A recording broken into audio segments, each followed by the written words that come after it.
Hello दोस्तों, मैं हूं प्रमोद। आप सभी का स्वागत है लर्न मोमेंट चैनल पे। आज हम बात करेंगे सिंधु घाटी सभ्यता की। ये सभ्यता जो है भारतीय उपमहाद्वीप में फैली थी। कुछ भाग इसका पाकिस्तान का, कुछ भारत का। और ये सभ्यता लगभग 4500 साल पहले विकसित हुई थी। कार्बन डेटिंग के हिसाब से बात करें तो जो है ये 2300 बीसी में विकसित हुई और 500 साल के बाद में कुछ प्राकृतिक आपदाओं के कारण 1700 बीसी में समाप्त हो गई। यह एक नगरीय सभ्यता थी। इसका आकार त्रिभुजाकार था और ये 13 लाख वर्ग स्क्वायर किलोमीटर में फैली थी। जैसा कि आप मैप से देख सकते हैं, इसका सुद कागेंडोर ऊपर मांडा है और नीचे जो है दैमाबाद है। इसको मिलाने पर एक त्रिभुजाकार जो है आकार बन रहा है। इसमें बहुत सारे जो है शहर मिलते हैं। इसमें जो है इसके साथ में जो है देखें तो कुछ राज्य भी आते हैं। तो राज्यों की बात करें तो यहाँ पे राजस्थान है, महाराष्ट्र है, यूपी है, पंजाब है, गुजरात है, हरियाणा है और कुछ पाकिस्तान के भी राज्य हैं जिसमें कि सिंधु, पंजाब और बलूचिस्तान के क्षेत्र आते हैं। सिंधु सभ्यता के निर्माता की बात करें तो इसमें जो है डॉक्टर लक्ष्मण स्वरूप कहते हैं कि जो है ये सिंधु वासी जो है आर्य थे। गार्डन चाइल्ड व्हीलर की बात करते हैं तो इस सुमेरियन की बात कहते हैं कि सुमेरियन थे ये। और राखाल दास बनर्जी कहते हैं कि ये द्रविड़ थे। इसी प्रकार आगे चलते हैं, कहते हैं कि सिंधु घाटी सभ्यता के नगरों का जो वर्गीकरण है वो केंद्रीय नगर और जो है तटीय नगर और पत्तन और नगर कस्बे की बात करते हैं। सैंधववासी व्यापार जो है उन्नत अवस्था में था। आगे बात करें तो सिंधु जो है में देखें तो सिक्कों का जो है प्रचलन काफ़ी जो है अच्छा था। सिंधु घाटी में जो है सिक्कों का प्रचलन बिल्कुल नहीं था। यहाँ पे जो है जो वस्तुओं का विनिमय जो है करते थे, वस्तु विनिमय प्रणाली से करते थे। जैसे कि आप उनको जो है चावल लेना है तो वो क्या करते, उसके बदले में कुछ गेहूँ या फिर दूसरी सामान दे के जो है आदान प्रदान करते थे।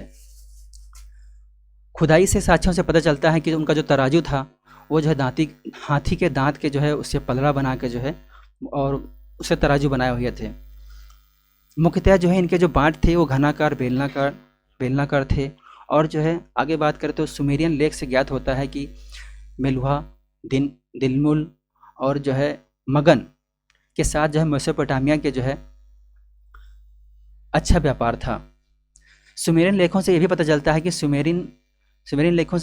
है कि दिलमुन को जो साफ सुथरे नगरों का स्थान कहा गया है, सूर्योदय का क्षेत्र कहा गया है, हाथियों का देश कहा गया है।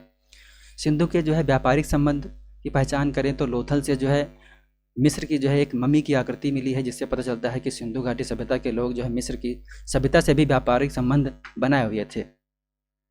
सैंधव में जो है मूर्तिकला, वास्तुकला, उत्कीर्णन कला, मृदुभांड कला आदि से उन्नत प्रमाण मिलते हैं।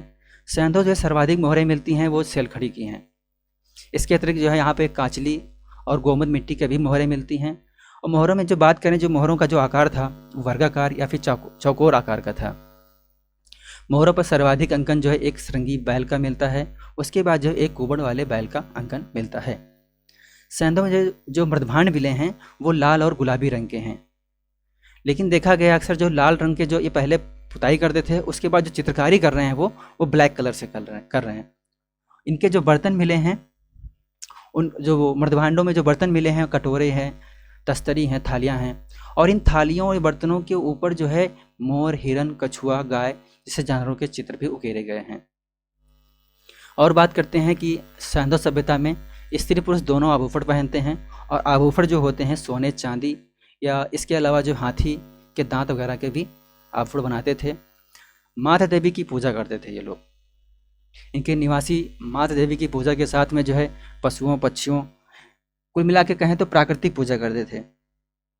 उत्तर दक्षिण में जो है सौ दफनाने के जो है प्रमाण मिले हैं, यानी कि जो है ये पैर जो है दक्षिण उत्तर की तरफ कर रहे हैं और सर जो है दक्षिण की तरफ कर रहे हैं। या फिर हो सकता है, मतलब अंदाज़ा लगाया गया इनके जो है सौ जो मिला है उत्तर दक्षिण की तरफ मिला है।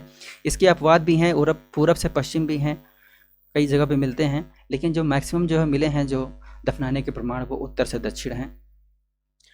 आगे बात करते हैं कि सड़कें जो हैं सिंधु सभ्यता के जो समकोण पर काटती हैं। जैसे कि आजकल आप देखेंगे चौराहे पे जो है 4 रोड होती हैं, वो समकोण पे काट रही हैं दूसरे को। वैसे ही सिंधु घाटी सभ्यता में भी, क्योंकि एक नगरीय सभ्यता है, उनके नगरों में इस चीज़ दिखाई देता है कि समकोण पर काट रही हैं उनकी सड़कें।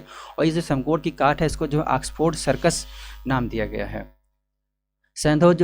सैंधववासी जो है मिठास के लिए शहद का प्रयोग कर रहे हैं। जैसे कि आज हम लोग चीनी का प्रयोग करते हैं, उस समय जो चीनी ना हो के लोग शहद का प्रयोग कर रहे थे।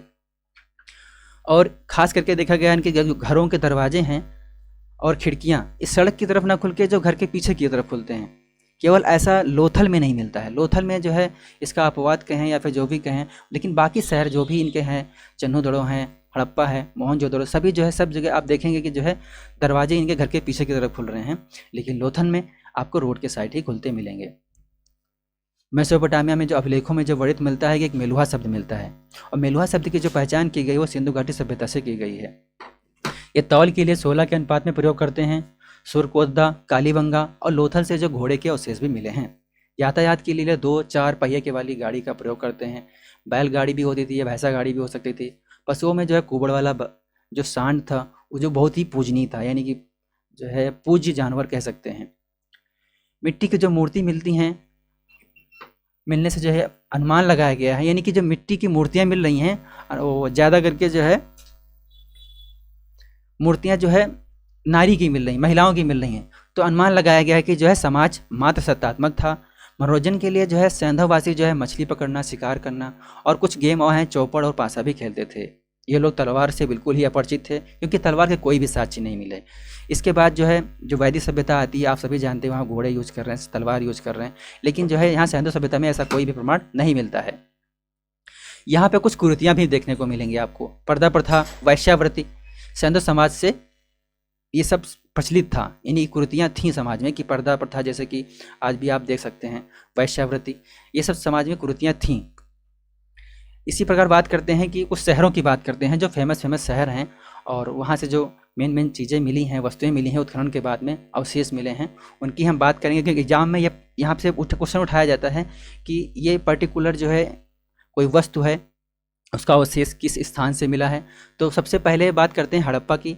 अच्छा, हड़प्पा के शहर के नाम पे जो हड़प्पा सभ्यता को भी नाम दिया गया है, क्योंकि जो सबसे पहले अवशेष जो है जो खुदाई हुई और जो किसी स्थान की पहचान की गई वो हड़प्पा ही था।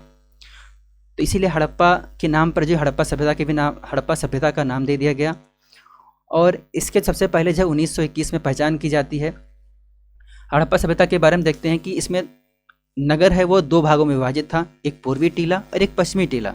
पश्चिमी टीला पे जैसे कि प्रशासक हैं, पुरोहित हैं, वो लोग निवास कर रहे हैं, और जो है पूर्वी टीला में जो है जो कि नगर बड़ा है और नीचे है, और वहाँ पे जो आम पब्लिक निवास कर रही है। अवशेषों की बात करें तो यहाँ पे अन्नागार के अवशेष मिले हैं, बर्तन पर मछुआरों के चित्र मिले हैं, शंख का बैल मिला है। और एक बात करें कि जो है भारतीय पुरातत्व सर्वेक्षण विभाग के जो महानिदेशक जो थे पहले सर जॉन मार्शल, उनके निदेशन में राय बहादुर दयाराम साहनी ने जो है सबसे पहले उत्खनन का कार्य शुरू किया हड़प्पा में। और हड़प्पा में ही और देखते हैं कि पाकिस्तान जो कि पंजाब प्रांत है, वहाँ पे मांटगोमरी जिला है, वर्तमान में ये साहिवाल है। यहीं पे जो है ये हड़प्पा नगर या फिर शहर सिंधु घाटी का सबसे मतलब फेमस शहरों में से एक अवस्थित था, और यहीं से अवशेष प्राप्त हुए हैं। और हड़प्पा शहर जो है रावी नदी के किनारे जो है बाएं तट पर स्थित है।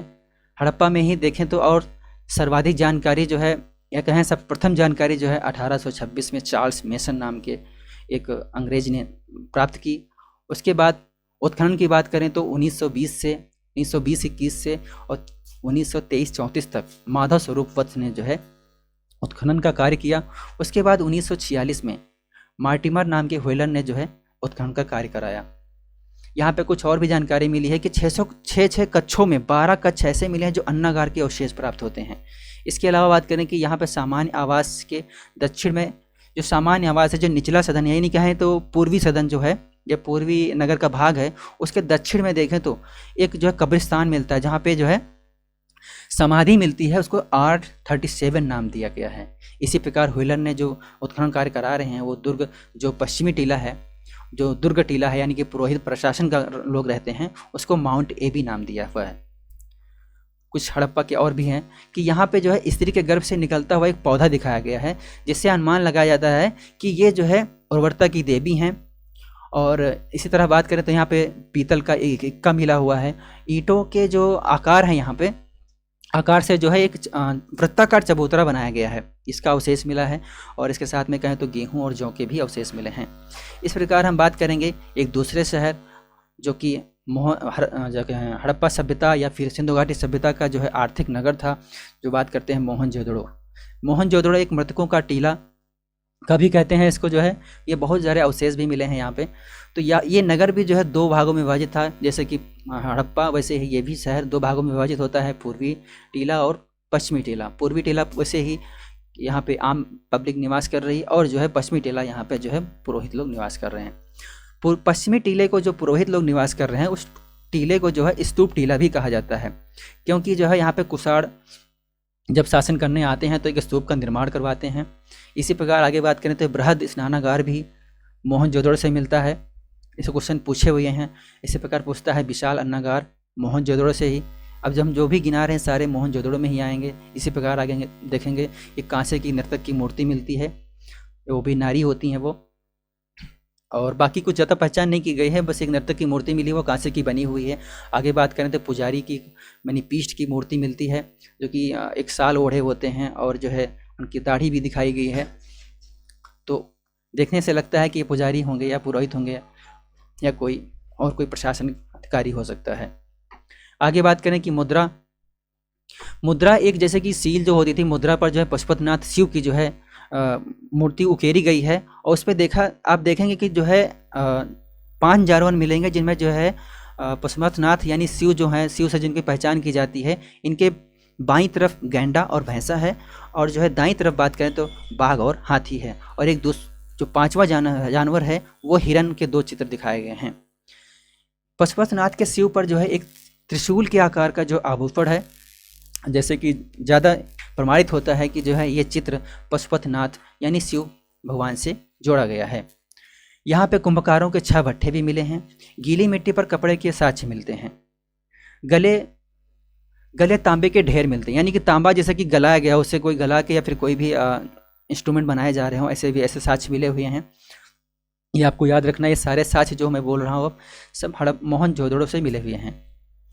आगे बात करते हैं मोहनजोदड़ो में ही जो साक्ष्य मिले हैं, ये सिंधु नदी के दाहिने किनारे पर है, और सर्वप्रथम खोज यह रखाल दास बनर्जी ने की थी, और जो सन था उस समय 1922 था। अंदाजा लगाया जाता है, अनुमान लगाया जाता है कि यह पुरोहितों का वास या फिर विश्वविद्यालय के भी साक्ष्य यहाँ से मोहनजोदड़ो से मिले हैं।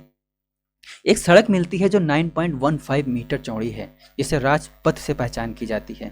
यहाँ पे सूती कपड़े के साक्ष्य मिलते हैं, क्योंकि सूती कपड़े की बात आई तो यहाँ पे बात कहें तो सबसे पहले जो कपास का उत्पादन शुरुआत हुई वो ये सिंधु घाटी सभ्यता से साक्ष्य मिलते हैं। इसके बाद में जो है और विश्व के देशों में कपास की खेती या फिर कपास की जो सूती वस्त्र बनाए जा रहे हैं उसके साक्ष्य मिलेंगे। हाथी कपाल के खंड मिलेंगे, यहाँ पे कुएं से नर कंकाल प्राप्त मिलेंगे।